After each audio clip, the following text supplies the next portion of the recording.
to Cosmetics Anonymous. I am your favorite girl, Bo Vintage, and today's video is the finale of Love and Hip Hop. And let's get right into it. I probably look a lot more tired than normal. Like, underneath my eyes is really fucked up today, and I'm kind of sad about it, but we're gonna push through and get this face beat regardless, okay? The first scene was Kimbella and Kim. So Kim is Samantha's mother. Kimbella was, I guess, explaining herself or explaining her actions at the party. From what she was saying, she was trying to make it seem like it was a misunderstanding. She wasn't there to fight nobody at a kid's party. Like, that's not why she was there. And when she was calling to Kim, she was calling to her because apparently they friends. They've been friends ever since Jewels and Kimbella had their little problems a couple years ago. Apparently Kim would be a confidant for Kimbella, which I find very odd, but they would talk on the phone all the time, and so they actually have a relationship. And so based on that, she said when she saw Kim, she was like, Kim, like, she was trying to like say like, Kim, like, come here, like, what's going on? Why can't I get inside? I want to talk, blah, blah, blah.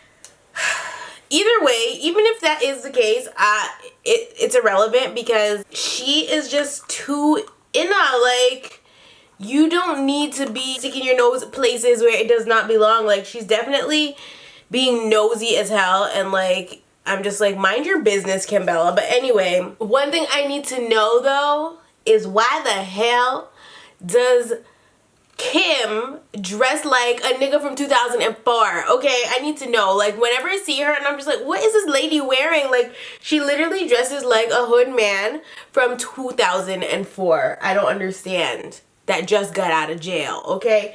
That's what this lady dresses like. And I really have a hard time wrapping my head around it. I don't understand it.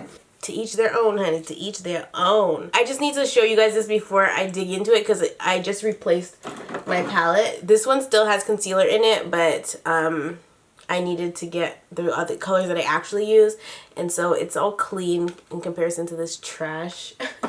So I just wanted to show it to you before I mess it up. Between Kim and Kimbella's nosy ass, they plan a meetup where I guess Kim will round up Yandy and Judy, and Kimbella will round up Yandy and Judy, and Kim will round up Erica and Samantha, and they will sit down and have another talk about the kids, okay?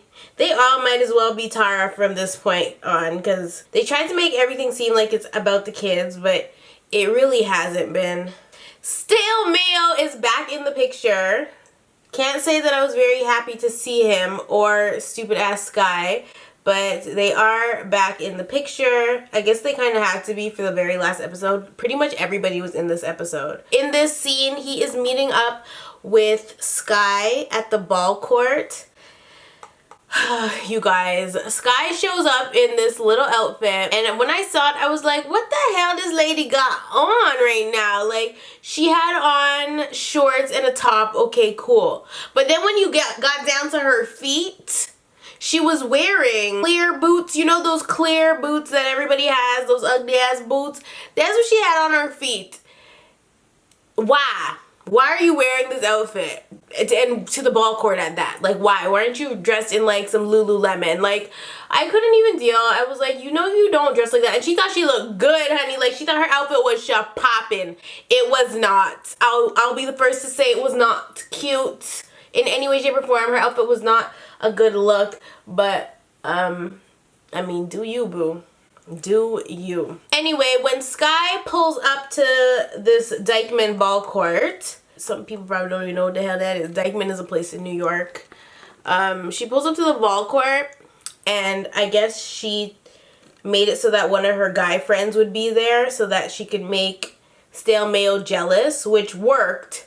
Conveniently, it worked. He was very jealous and he wasn't going to be embarrassed, and he didn't like that too much, but that's what he's been doing to her all season. Now, that's her fault because she allowed him to do that to her all season. So you know what? I don't agree with what she did, but I don't agree with him either. So they're perfect for each other because honestly, two people in a relationship should not be playing games with each other like this. Like, She was trying to give him a taste of his own medicine, but bitch, you shouldn't be giving him a taste of his own medicine. You should have left his ass. So she's dumb. She still looks stupid to me, and it is what it is. I don't think she can come back from looking stupid. She just looks stupid. That's just her job description, to look stupid on TV. That is a part of her job description for sure. So yeah, he was jealous. She kind of checked his ass, put him in check a little bit, you know, and then walked off. Like, it was kind of a pointless scene, but we learned that she actually hasn't been staying at their apartment. She's been staying at her mother's house because she ain't got nowhere else to go. Still clean. So in the next scene, we see Cardi B, and she is rehearsing with Red Cafe. Swift comes to visit her and bring her flowers, and in the midst of bringing her flowers, he actually professes some sort of love for her, and he says he wants to see where this goes and blah blah blah. So he's basically saying he wants to date her. Cardi, although she is flattered, she just got out of a relationship and she's not really interested in, or she's not sure about dating somebody else right away, which is very smart on her part. I feel like when you do come out of a relationship, you need room to breathe, regroup, recuperate, and then go from there. You don't want to jump into anything too suddenly because, you know, you're still healing. She was definitely very in love with Tommy, even though he's in jail. But yeah, so basically all that really happened in that scene. But while Cardi's in confessional, she's just simply talking to the camera. I noticed that she says goddamn too much, but she actually says God and then the other word. Okay, I don't like to say that. I never really say that. I probably said that like 4 times in my life, my whole life. No, probably not even 4 times. I probably only said it like twice. And I don't know, I just, out of all the swear words that I use, that's definitely not in there. I don't agree with it. So I guess no swear word is worse than the other. They're all equally bad. But like that one is just, ooh, child, leave God out of this. Okay? But yeah, so I noticed that she says that a lot. And yeah, that's something I just noticed. So in the next scene, Remy and Papoose, their kids are filming a music video for a song. You didn't really hear too much of the song in the video, in the show, so I couldn't really judge to say whether or not I liked it. I really wish they would have played a little bit of the song so that we could hear it, but they didn't, so I don't know if the song is good or not, and I can't tell you that. What I can tell you is, though, that the scene was boring, so sorry about it. Anyway, Papoose knows somebody at Hot 97. He was able to pull some strings so that his kids could perform at this show called Next Up or something like that. It's called Who's Next? And I guess it's just like this event in New York that's been around for a long time. Papoose managed to get them to get a slot at the show to perform, and so the kids are really excited, yada yada yada, like nothing really important there. Oh my god, I forgot to turn on HD. Strings were pulled and the kids have an opportunity to perform at this place. So the next scene, not much happened. Snoop visited her deceased mother she went to PA, I think Pennsylvania, and visited her mother's grave. And she was basically just telling us that she is going to be moving her mother's body back to Baltimore where she belongs, which is cool. So the next scene was fake as shit, okay, and this is why. It was Kimbella and Yandy. No shade, no tea. Kimbella basically says to Yandy, like, so why didn't you go to Mendici's birthday party? Yandy says that she showed up. She pulled up and she realized that there was commotion there. She just didn't end up coming inside because she seen people moving fast and there was lots, it seemed like drama was happening, so she didn't want to be a part of that because every time her and the other baby mothers get together. It's drama anyway, so she just was like, fuck this, I'm not gonna go inside. And she just took her little car and her picnic and she went. I called bullshit immediately because I'm just like, I'm so fucking sure you pulled up outside. In my personal opinion, I feel like Mona briefed her on the situation and told her what to say to Kimbella when they're having this conversation. That is how I feel. Don't argue with me, okay? That is just what I feel. Mona told her what to say. Kimbella started to say I was the commotion. That was me. Yandy was like, that was you? Like, it was just fake as hell, and I didn't believe it for 1 second. Another reason we shouldn't believe Yandy, it was actually outside of the party, is because when Kimbella showed up, the party was about to be over. Even if she did show up and see all that commotion going on, either way, she showed up at the end of the party, so what would have been her purpose in being there? Which leads me back to my main point, and that is that Kimbella is meddling way too much and she needs to stay out of the tea because she's now suggesting to Yandy that they meet up or that there's a meeting with all of them. And I'm just like, bitch, these aren't your kids. You don't need to be there for none of this. Like, I don't know what her issue is. I don't know why she's so obsessed with the situation. I feel like she just wants to feel included and I'm over it. So in the next scene, we learn that DJ Self actually picked Mariah Lynn to perform at Powerhouse over Major Galore. So Mariah's on stage performing her little I Was a Hoe song, okay? In a sudden plot twist, she calls out her label sister, Major Galore. And I was like, wow, I'm impressed. I'm really impressed. So she actually did call out Major Galore. They were both able to take the stage and perform at Powerhouse. And it was a good look. And on top of Major Galore being there, Conscience, who is actually a reggae artist or a dancehall artist, performed with her on stage as well. So DJ Self claims that he flew Conscience out to New York to perform with Major Galore, and I was like, wow, that's pretty fucking cool. That was a good performance. I actually really like that song, and it was a good fucking day. And you know what? I like to see them grow. I like when I see my love and hip hop people grow. Even Mariah Lynn, like, I'm just like, yes. The label was always big enough for the two of them. It never had to be one against the other, but Mariah Lynn was a little in her feelings at first, and so that's why it ended up like that. Anyway, can you fix your thanks very much. After Mariah Lynn got off the stage, guess who decides to go out of his way to freaking congratulate her on her performance and like go hail her up and be thirsty? Guess who? The one and only Bisco. Okay, the one and only Mr. Potato decided that he wanted to go congratulate Mariah Lynn.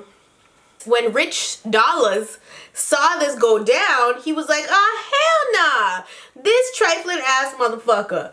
So Rich takes his brotherhood extremely serious. He takes Creep Squad extremely serious. And he wasn't having it because Cisco has clearly, I guess, talk shit about Mariah Lynn, and that was the premise of Rich's argument.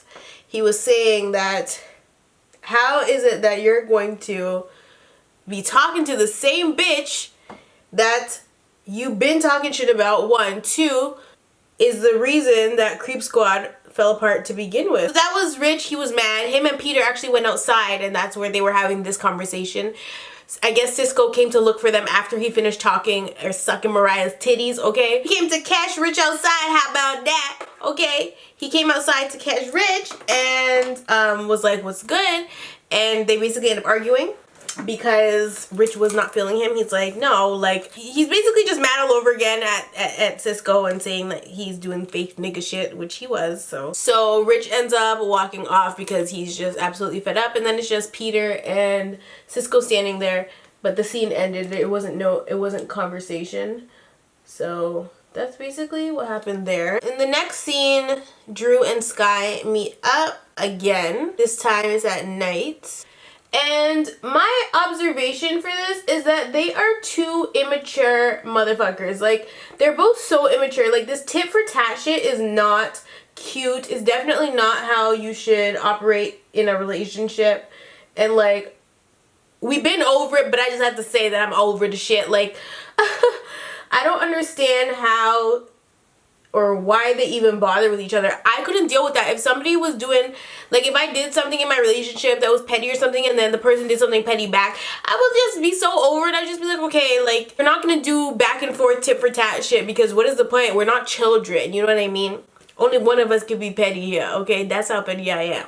Only one of us can be petty.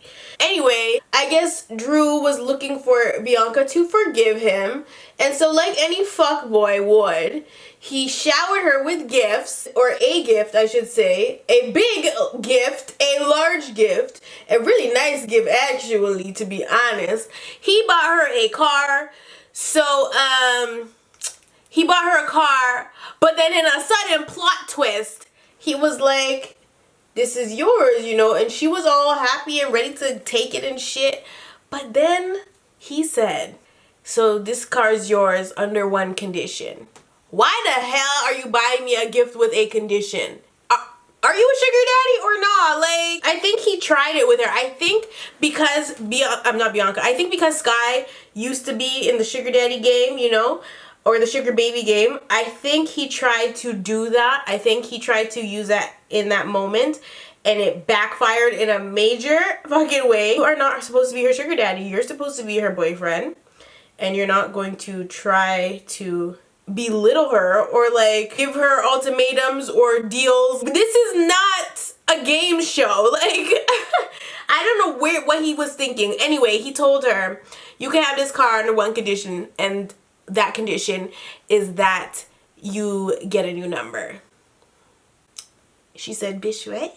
Bitch what? She was like, hell no, you are not trying to control me right now. That is not okay.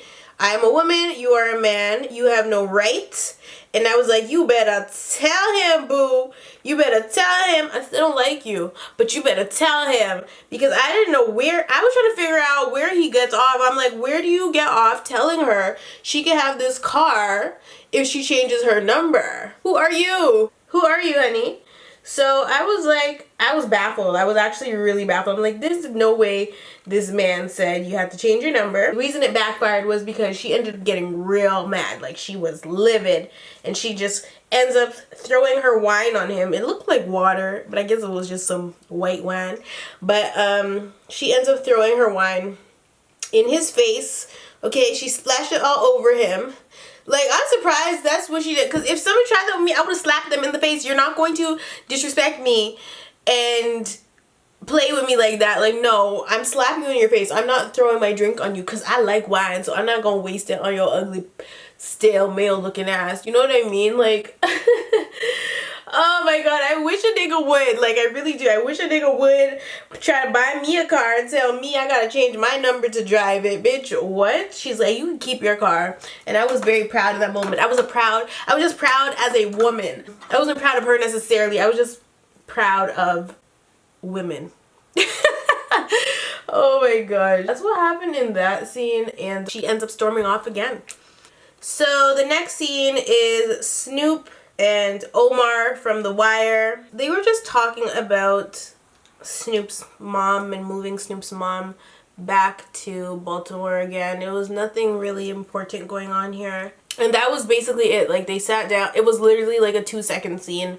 They sat down for a second and we're talking about the same stuff Snoop was talking about in her confessional, so it was kind of pointless. So the next scene is Kim, Judy, and Yandy meeting up with Samantha, Erica, and Kim. So Kimbella is the first Kim. Kim, Samantha's mom, is the second Kim. They were meeting up to discuss the kids, or whatever you want to call. Like, I really don't know why they met up and why Kimbella's bitch ass needed to be there. Emotions are running high immediately. I don't know who started the conversation. I don't know if it was Kimbella, Samantha, Chad. There was 6 people there. I don't know who started the conversation. I think Samantha asked Judy why she wasn't at the party. And so, or they asked her, they're like, why aren't you being a good grandmother and bringing your kids or your grandkids to hang out with their brothers? Judy said, I was there, but I didn't come inside because we were around the corner because this and that happened. She's basically reiterating the same thing that Yandy told Kim. Which again, I say, they were coached on what to say in this moment, okay? They were not there, they were never there. I don't care what anybody says, they never showed up to that venue. They never did. In this moment, I said, why, if you guys seen some stuff going down at little Mendici's birthday party, why wouldn't you get out the car to find out what really was the issue? Why would you just drive off? You know what I mean? How can you judge a situation from your car window? Like, I totally get assessing situations and making a decision based off of your better judgment, but how can you sit there and say that you seen that it got a little rowdy and so instead of coming to the party you just left? After they're saying this, Sam makes a point to say, listen, the party was from 12 until 4 o'clock. Kimbella didn't show up and start causing commotion until 4:05 when the party was wrapping up and people were taking their picnic and going home. So the fact that you're trying to say that you guys saw that it was, you know, there was commotion and, you know, you had to go doesn't make any sense because the party was over. So you were never really coming to this party. So either you're lying or, you know, you're lying. There really is nothing else to say there but that they're lying, and they are, and it's so blatant, it's disrespectful. Like, I don't understand what is the problem here? Because realistically, for a kid's birthday party that's clearly booked at a venue, when you get a kid's invitation and it's like a party where you actually bring your kids to and it's not like at a house, you don't show up 4 hours late. You don't show up when the party ends just to show face. 2 hours into the party, maybe. But being that it's your kid's brother, you would think that they would show up a little earlier, you know, help out. But Yandy's obviously full of shit, so there is no surprise in this scene at all. Anyway, I'm definitely siding with Sam on this one because it's clear that Yandy's lying and Judy's also, like, it's just clear. It's clear. But then it ends up going super left because Kimbella decides she wants to chime in and she starts dragging Mendici's for filth, and Yandy's looking like, oh my god, why is Kimbella saying all these horrible things about my man? Like, where's this coming from? In Erica's confessional, she was like, that obviously came right out of Yandy's mouth. Why would Kimbella just be calling Mendici's a lying, cheating bastard and blah, blah, blah?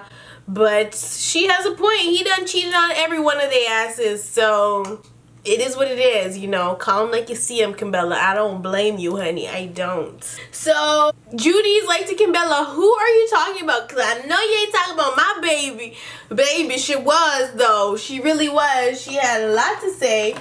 I was just wondering how she was so comfortable to say that to Yandy. Like, I'm like, whoa, she had those feelings bottled up, honey. She definitely had those feelings bottled up and needed to let them out. But yeah, Judy was not having the disrespect. Yandy was looking lost, dazed, and confused. And you know what? I can't lie. I was thoroughly enjoying Kimbella's little rant. I was like, yes, Kimbella, drag that nigga. Because Mendici's really is clearly a shady guy. Like, he's shady. Like, there's no denying that. Love Mendici's, but it's clear and evident that he is a shady fuck and cannot be trusted. I don't trust a nigga with 1 baby moms. He got 3, okay? You can only trust a nigga as far as you can throw him.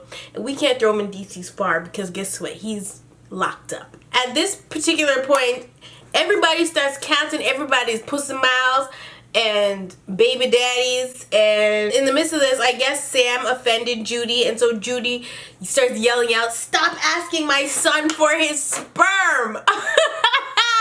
Bitch, I done fell out. I said, Judy, please stop it right now. And Sam gets so mad at that point. She's like, she's standing up now. She's not even sitting down anymore because she's like, I know this trifling ass old lady did not say that I have been asking for Mendeecees's sperm, because that is not the case. Yeah, the situation escalated fairly quickly, and we really needed it to die back down because they weren't resolving anything at this point. They were just yelling and bickering for no fucking reason. Like, these women are so immature, it's sad. And of course, Sam uses her favorite word again, but this time she uses it on Judy. She calls Judy a bitch. So Judy is her child's grandmother, okay?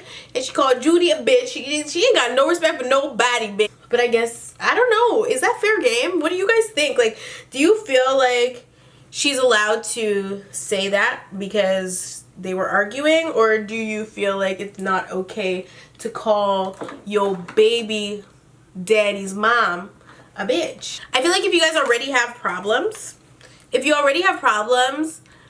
you don't want to add any fuel to the fire. So to call her a bitch was kind of out of line. But I mean, if she is saying that you're asking for the man's sperm and you're not, I will probably call her a bitch too. So it is what it is. The atmosphere kind of dies back down, but not really.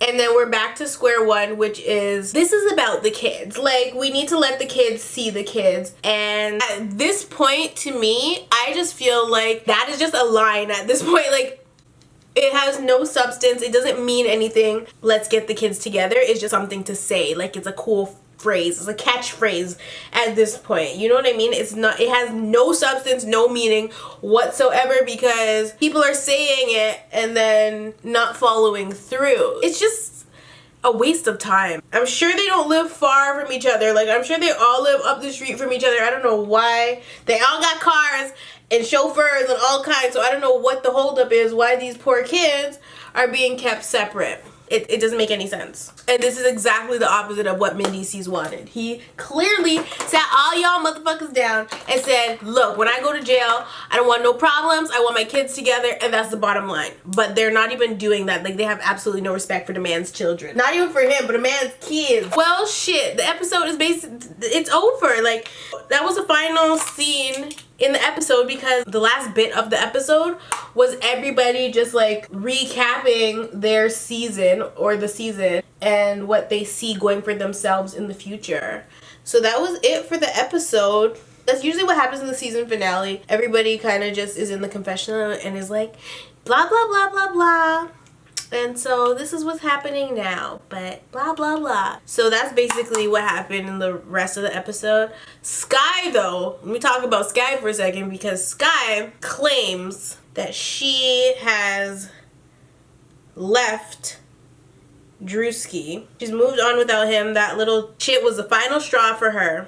But then in his, he acting like he about to propose to the bitch. Like, he went out. Drewski actually went out and bought a ring. Okay, and I don't know if it was diamond or if it was cubic zirconia. Either way, I guess it's a thought that counts. I don't know. Not my ring, bitch. You better come through with a diamond, baby. I ain't taking no cubic zirconia shit. I'm so sorry about it. I'd rather no ring. What is the point? You better get me a rock.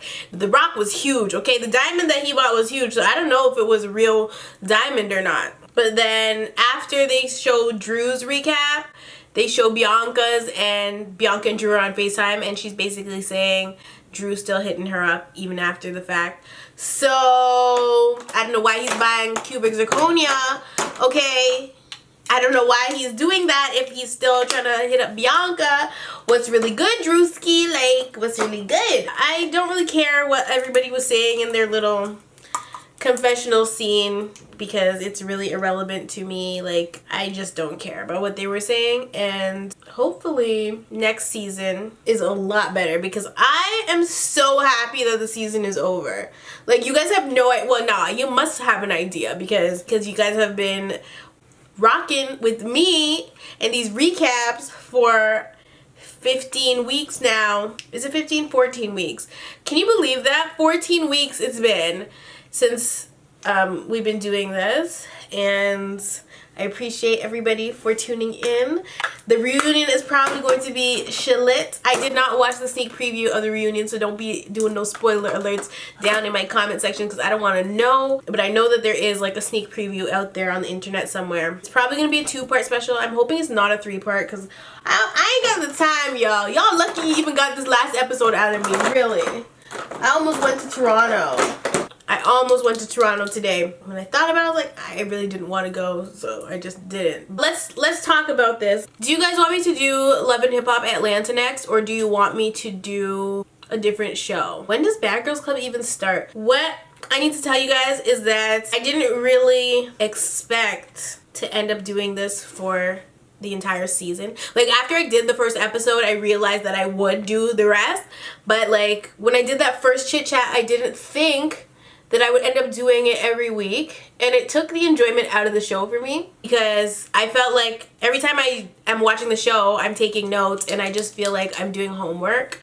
I don't feel like I'm just sitting and relaxing and watching my show, and that's why I don't really want to do another show after this. But I know that the tribe is going to speak, and I know that you guys are gonna want me to do another show because you guys are already telling me to do another show. You guys are like, do Black Ink Crew, do Bad Girls Club, do this, do that, and I'm like, child, can I just watch my TV in peace, honey? I honestly miss just watching the show, but I enjoy you guys' company, so I have to give the people what they want, right?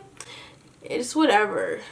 Maybe it'd be different if I had cable and I was watching it at 8 o'clock like everybody else, but because I have to watch it after 9, or like I have to watch it after it gets uploaded online, it makes it harder for me because then I'm up till fucking 3:45 a.m. 4 o'clock in the morning. I'm gonna be up mad late because I'm editing or because I need to get my show up. It definitely takes the enjoyment of the show for me, so I don't know if I'll do the next Love and Hip Hop. I feel like I should give another show a chance, but it kind of depends on when shows are going to be airing. Like, if Bad Girls Club is going to be airing in the middle of the next Love and Hip Hop season of Love and Hip Hop Atlanta, then I'm not gonna do both. So y'all got pick one, honey. I can't do both, even though they're on different days of the week. They do come on different days of the week, but I think it's Monday, Tuesday, and I can't handle that. I cannot handle doing 2 days in a row recaps. But we will see. I guess let's just cross that bridge when we get there. I'll see how I feel, but I presume that the next season of Love and Hip Hop, so Love and Hip Hop Atlanta, will be coming on within the next 3 weeks or 4 weeks. I don't know, you guys. I really have no idea. It's honestly up to you guys. Y'all choose. Y'all tell me what to do. Y'all are the boss, okay? Y'all give me the job. Let me know.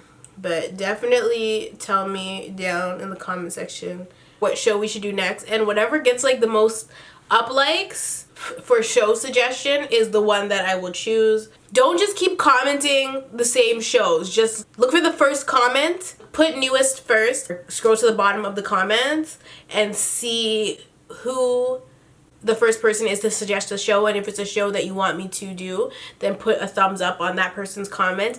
And then if the show that you want to see is not listed, then just comment that show, and then if it gets thumbs up, then it gets thumbs up. Obviously it has to be a show that I already watch, an upcoming show that I already watch, or maybe a show that we think, a show that we think that I would like, duh. But I did hear that The Bachelorette is getting their first black bachelorette, and I was like, well, shit. I will not be tuning in. I don't watch The Bachelor, but I thought it was pretty cool that they're finally casting a black woman to be the Bachelorette. I just want to know who they're going to cast as the men in the show. I don't even know where I'm going with this look. I'm literally just packing shit on my eyelids.